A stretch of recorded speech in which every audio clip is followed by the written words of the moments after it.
I'm Joshua Bardwell, and you're going to learn something today.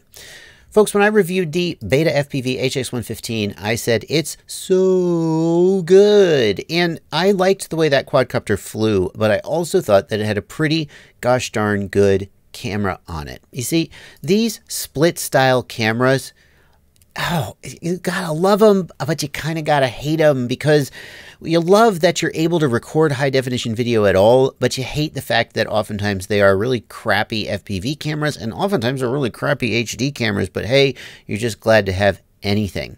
When I reviewed the HX115, I was super impressed with the Runcam Split Nano. This is the one that's on it, and I said, I gotta make a review video just about this camera for everybody who maybe didn't watch my review of the HX115, and that's what we're doing here. So in case you haven't figured it out by now, the Split 3 Nano is a split style camera. That means it records high definition 1080 video to an SD card on board, but this one is a nano sized camera, which means that it is sized even for like little toothpick style drones. The darn thing weighs 10.5 grams. It doesn't weigh but hardly anything, and it lets you get high definition video even on these little tiny drones. So what does the video look like? Obviously, that's what you're here for, and that's what I'm going to show you. So here is literally the very first flight I recorded with this quad. The camera's on its default settings, and the first thing you're going to notice is that the audio is bad.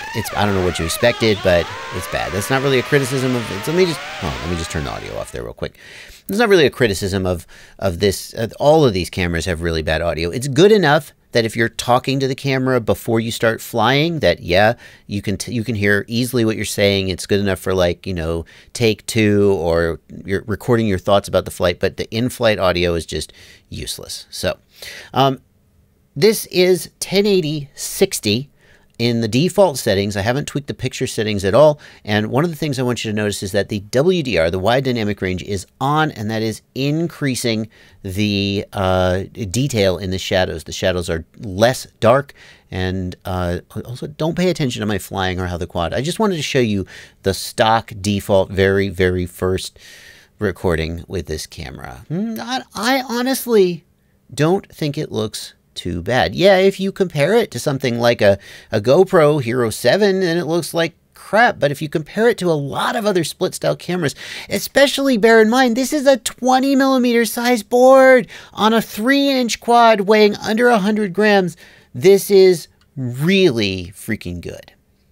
The next thing I did was I tried turning off the wide dynamic range, and you can see here we've got a lot more saturation in the colors. You've got a lot darker shadows and a lot more contrasty image, but a lot less detail in the shadows. As a pilot, I would usually rather fly with a wide dynamic range image because it lets me see what's going on in the shadows and be more likely to avoid an obstacle that would make me crash.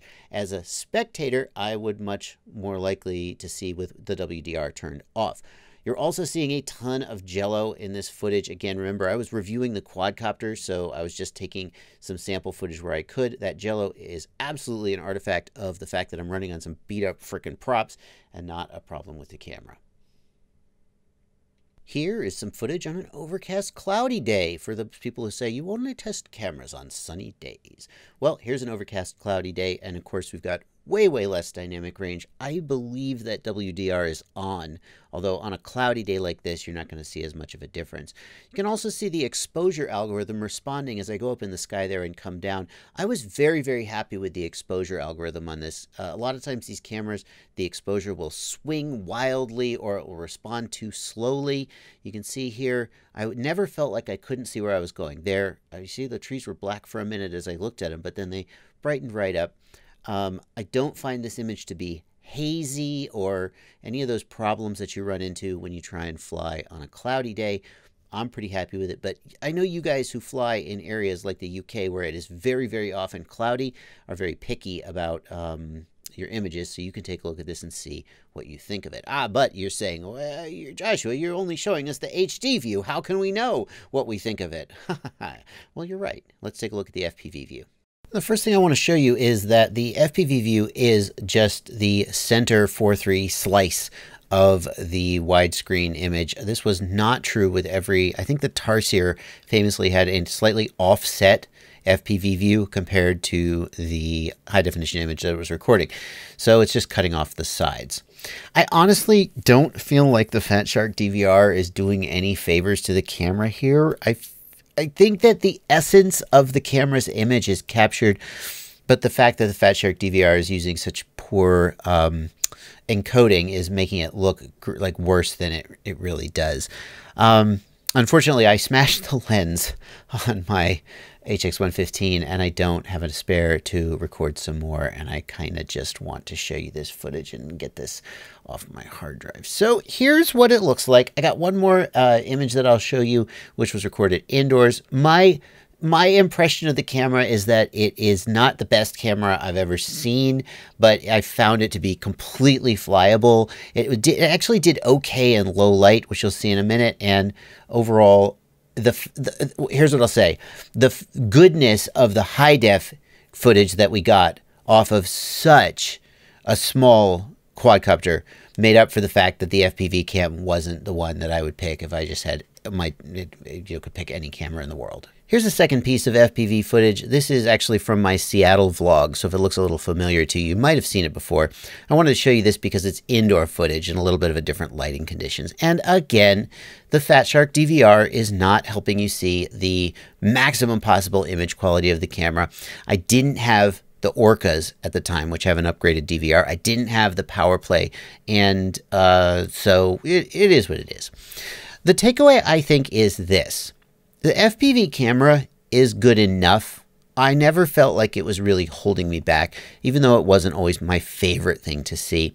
And the bottom line is, if you want to get 1080 high def recording out of a board or a quadcopter this small and light, I think the Runcam Nano is a pretty darn good way to do it. There's even a tiny whoop-sized version of the Runcam Nano Split whatever, although I'm not sure if it uses the exact same camera sensor, so I'm not sure the image quality. 1080 recording out of a tiny whoop-sized board? Hello? Anyway, that's going to do it for this video.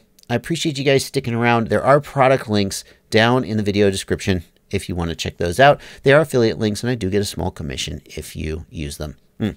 Mostly... Look, this video is not up to my usual standards, and I have a policy of only releasing the content that I feel is the best. But, so I was like, what am I going to do? Am I going to just not put it out? But I really felt like I owed it to the Runcam Nano and to Runcam, who made a damn good product, to let you guys know that it's so freaking good. And after having this content sitting on my hard drive for weeks now and going, oh, I thought, let's not let the perfect be the enemy of the good. I hope that you found this content valuable. And, anyway, that's going to do it. I am out of here. Thanks so much for watching. Happy flying.